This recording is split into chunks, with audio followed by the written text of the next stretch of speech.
And what would you say? Have you got any kind of perspective on that? Just purely kind of practical pastoral ministry insight. How do you care for someone that's going through something like you've been through? I think we all feel like that, don't we? That we feel utterly powerless in those moments. And you think, right, you just feel I'm going to say or do the wrong thing, and that's going to compile the pain and compound it. You know, this person's going to feel worse having spent time with me than they do already. And I think that is a genuine fear. And I think it is possible at times for us to say and do things that are unwise and unhelpful. I think a bit depends on your pre-existing relationship with that person. So I don't think grief is a great time for making new friends.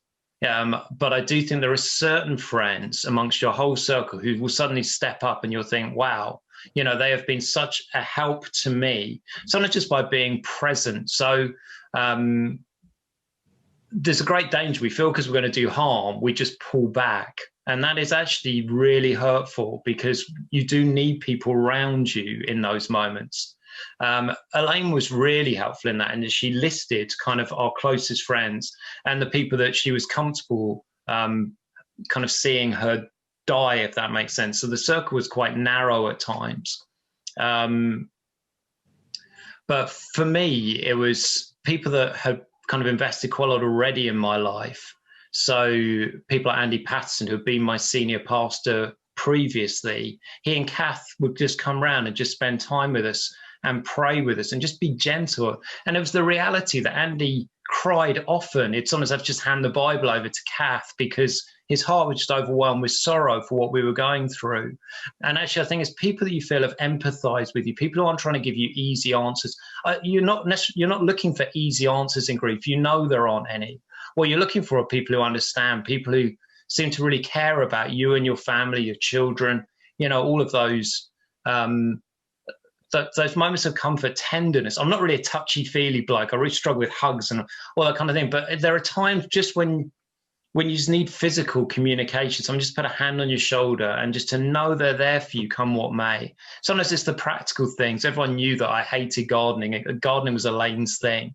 And, you know, to come back from a brief weekend away once and find the church family and some of our neighbours had actually borrowed a key and got in and just done a makeover of our garden. You know, that came back and I felt intensely loved. You know, I used to look out in the garden and think, oh, you know, it's going from bad to worse. And I know Elaine likes to sit in it, but I didn't know what to do. You know, and just that freedom, practical care, feeling listened to, you know, just someone who you could just pour your heart out to. So I had a few friends who, they didn't say much, but they let me, you can tell I'm a talker from this interview, but they let me say a lot, you know, and it was just very helpful to have that. So, yeah, that was, I think it's those sorts of things. I think it goes through different phases well in grief. So I think we often want to rush people through, you know, I think we want them in a sense to be well. And so we almost feel like if we can just kind of tell them what to do, then things will be much better for them. But that's just not true. You know, the grief takes time. You know, it really takes years, and it's not constant, it's not linear. But basically, there's an initial shock where you're trying to just take in what's happened to you, and you just need people to be very patient with you. There's an emotional phase where you need people to be comfortable with your emotions being raw. There's a kind of depressed phase where you just need a little bit of encouragement, but not too much kind of heavy theology or processing. And you need to let people set the pace. What do they want to talk about? You know, anything you can do that just helps to comfort people in those times, I think, can be a real blessing to them. I think there are certain Psalms, that would be real go-tos for me. I mean, if you're dealing with someone who's down or depressed, I think, you know, things like Psalms 42 and 43, you know, why are you so downcast? Just show someone wrestling with God in the midst of, you know, they're just the brokenness that comes. You probably know the numbers. It's Psalm 88, which one of the darkness is my only friend. It just lands there. And sometimes when I'm ministering to people who are really depressed, maybe, you know, suicidal thoughts, they're really going through the mill. I want to say that God knows the darkness of that space too. You're not alone in there. He's still with you even in this. And you don't have to immediately present him with a neat, happy ending. And I think that can be really liberating for people. I think sometimes in grief, the very familiar Psalms can be so helpful to people. We've talked about Psalm 121. You know, we've also things like just the Lord's my shepherd, you know, I'll not want. You know, just to be able to bring people words that are familiar, words that do speak of our shepherd king, you know, being with us in the valley of the shadow of death.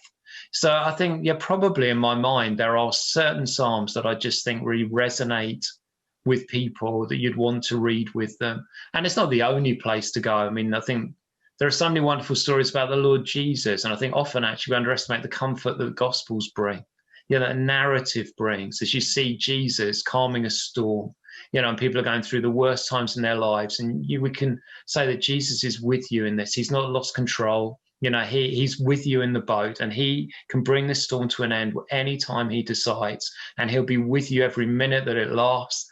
You know, he loves you. Yeah, and if they're facing extreme evil, sometimes people are, to look at the way that Jesus was in control of evil, to look at the way he was over sickness, and to say that these miracles point forward, you know, to a world that's to come. You don't have to be afraid.